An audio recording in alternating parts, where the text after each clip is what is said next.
Seréis como dioses. Esa es la gran mentira. Seréis como dioses. Luego el resto de mentiras modernas, liberales, de la libertad, igualdad, fraternidad, son mentirijillas derivadas de esa mentira primordial que es la de seréis como dioses, ¿no?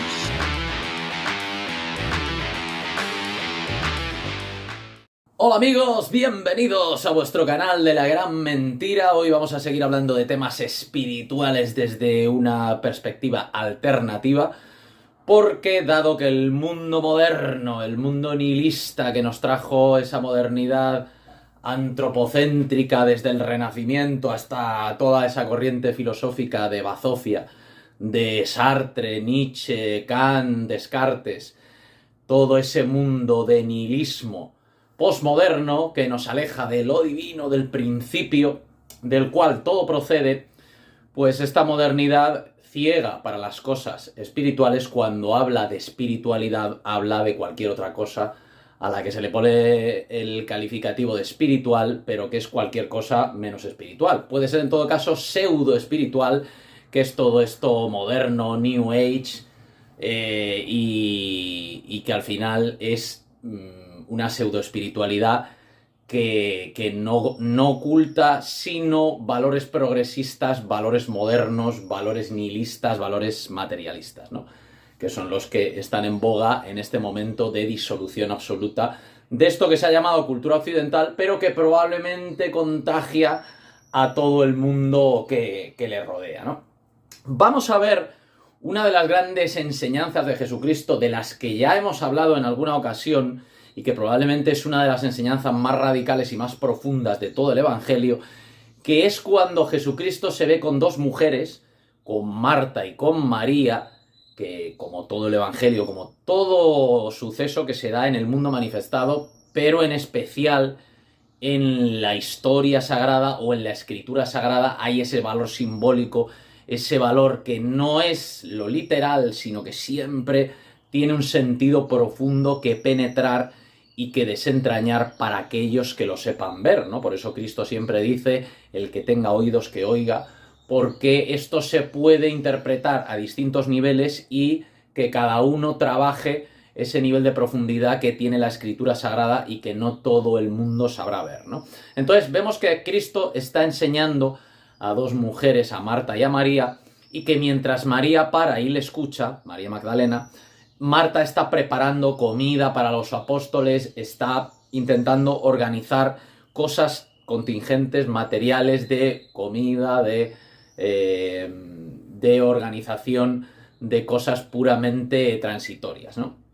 Y entonces Cristo le dice, Marta, Marta, te veo muy atareada, pero solo hay una cosa que es necesaria.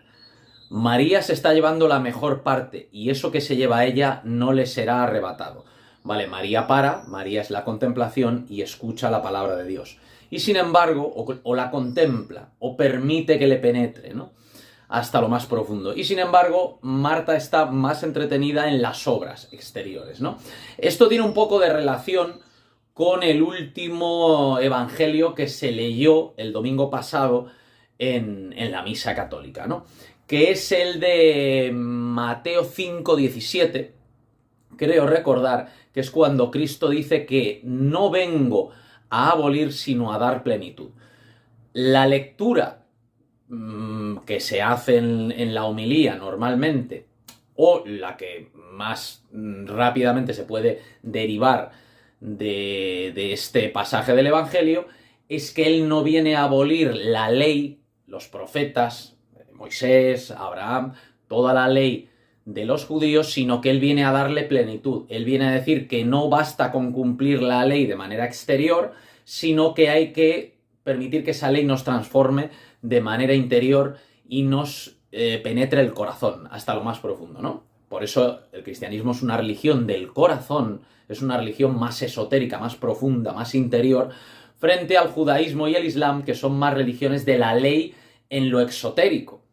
La ley mosaica o la sharia en el islam, cumplir con los preceptos exteriores, con el ramadán, con el pañuelo, con no comer jamón, no beber alcohol, toda esa serie de normas exteriores, los ayunos, la austeridad,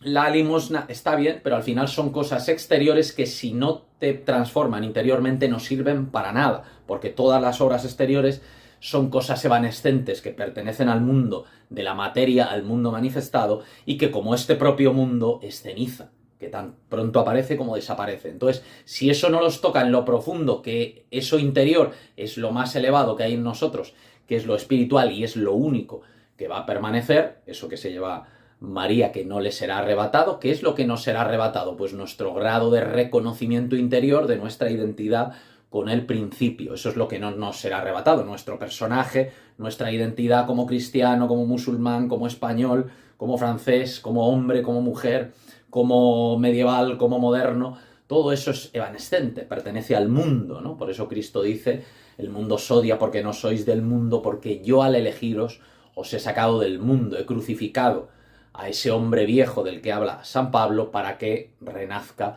el hombre nuevo, ¿no? Y ese hombre nuevo es el que no se deja engañar por las apariencias y va a lo profundo de todo, ¿no? Entonces Marta, Marta, repite 2 veces el nombre, nos dice Eckhart, maestro Eckhart, místico católico del siglo XIV, nos dice que esto es significativo porque cuando Cristo dice en verdad os digo, o cuando repite un nombre 2 veces es porque va a decir algo importante, y dice, Marta, Marta, te veo muy atareada, pero solo hay una cosa que es necesaria, que es eso que se está llevando María, ¿no? ¿Cuál es la segunda lectura de este pasaje del Evangelio que se leía el domingo pasado en misa, Mateo 5:17, cuando dice Cristo que no vengo a abolir sino a dar plenitud? No vengo a abolir la ley, vengo a darle plenitud, a que penetre el corazón y que no sean esos que reciben la palabra como los fariseos, que son sepulcros blanqueados, que por fuera lucen muy bien, pero que por dentro están llenos de huesos de muertos y de podredumbre, dice Cristo, ¿no? Le dice, fariseo ciego, si limpiaras la copa por dentro, por fuera estaría limpia, ¿no? Lo importante es el corazón, lo importante es la transformación interior, esa búsqueda del grial que ya vimos en el vídeo sobre la iniciación, que es una búsqueda interior, que es una transformación interior y que esa transformación interior luego inevitablemente se expresará en el exterior. Pero si no hay transformación interior, lo exterior es una apariencia, es un teatro, no sirve para nada, no es lo que nos dice Jesucristo. Y esa segunda lectura que podemos hacer más profunda de ese Evangelio de Mateo, donde se nos dice que no vengo a abolir sino a dar plenitud, nos vamos más allá del judaísmo, más allá de la ley y del cristianismo y de todas las formas religiosas, porque al final las formas religiosas son caminos para llevar al absoluto, pero son mentirijillas, porque al final intento encerrar en un lenguaje de formas limitado, necesariamente limitado, como somos los seres relativos, pero claro, se tiene que expresar de alguna manera para que nos llegue a nosotros, seres relativos, esa verdad absoluta. Pero una vez que he recorrido ese camino hacia el absoluto, realmente todas las formas se disuelven, porque en el absoluto no hay formas, es el todo. Es lo que nos dice San Juan de la Cruz, las figuras están bien como soporte de meditación, de contemplación para ir hacia lo profundo, pero yo tengo que al final abandonar todos esos caminos y no hacer una idolatría del libro o de la figura. No adoramos un libro, un texto, no adoramos una figura en sí. De hecho, por eso el Islam son iconoclastas, ¿vale? Porque no quieren caer en ese antropomorfismo de la época clásica grecorromana ya degenerada, que creían que los dioses eran seres humanos o seres con figura o con emociones humanas. Y al final esa figura humana, dado que nosotros somos humanos, solo podemos expresarnos mediante formas, mediante ese lenguaje de formas y de nombres, como decía Aristóteles, solo podemos pensar por imágenes y necesitamos esa figura humana para elevarnos por encima de la figura a aquello que no tiene nombre y forma. Entonces, cuando nosotros adoramos a Cristo o a María, no estamos adorando a un ser humano, porque no tendría sentido adorar a un ser limitado como nosotros, sino que estamos adorando atributos divinos en figura humana, que encarnan en figura humana esos atributos divinos, ese logos silencioso que es María y ese logos manifestado, explícito, que es Cristo, ¿no? Y adoramos esos atributos divinos que nos llevan al absoluto, que está más allá de nombre y forma. Entonces esas mentirijillas mentirijillas entre comillas, ¿no? Que a nivel humano es lo más verdadero que hay, la escritura sagrada o las tradiciones verdaderas, ¿no? Como el Islam, como el cristianismo, como el hinduismo, como el taoísmo, pero son caminos, ¿no? Cristo dice que yo soy el camino, la verdad y la vida, y solo por mí se va al Padre, pero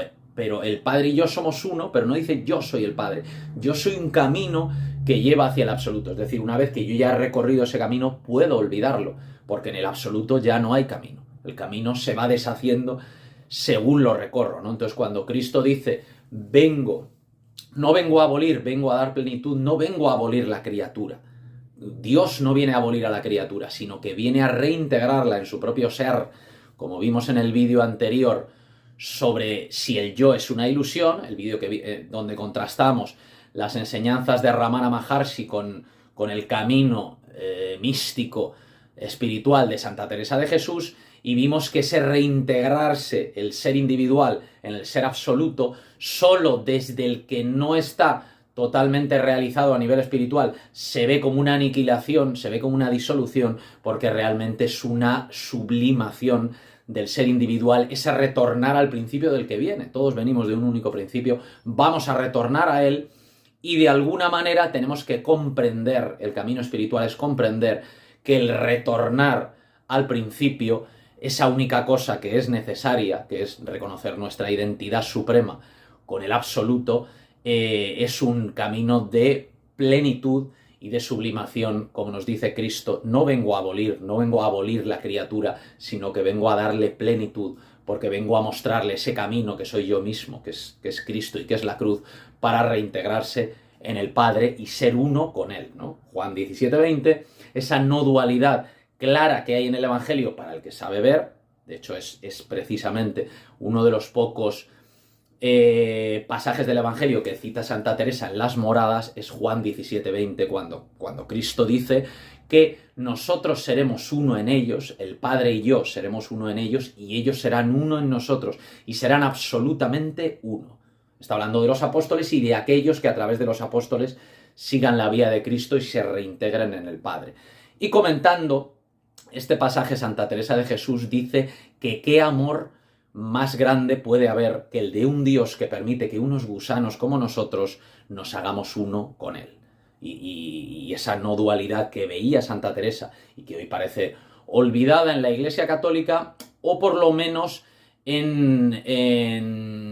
las lecturas más reducidas, ¿no? Más encogidas, más contraídas que se hacen del Evangelio, que al final tienden a convertir la Iglesia, como los protestantes han hecho, ¿no?, en una filantropía mundana y en una ideología de hombres, ¿no?, en una ideología de hombres más volcada en el mundo que en el absoluto, que en ese retorno al absoluto, porque al final este mundo es evanescente, y perseguir cosas aquí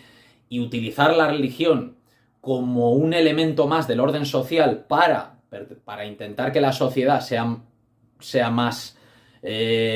soportable, o para que la convivencia o la cohesión, que es lo que el mundo moderno entiende por la religión cuando no la niega y llega al ateísmo, ¿no?, pues simplemente ve la religión como un elemento del orden social que da paz, convivencia, estabilidad, pero no como lo único necesario que dice Cristo, que es reconocer nuestra identidad con el absoluto. Pues con estas pequeñas reflexiones y consideraciones sobre la enseñanza profunda de Cristo, que muchas veces no se ve, no la vemos porque miramos con ojos modernos, pues nos despedimos y os emplazamos a próximos vídeos. Un saludo, amigos.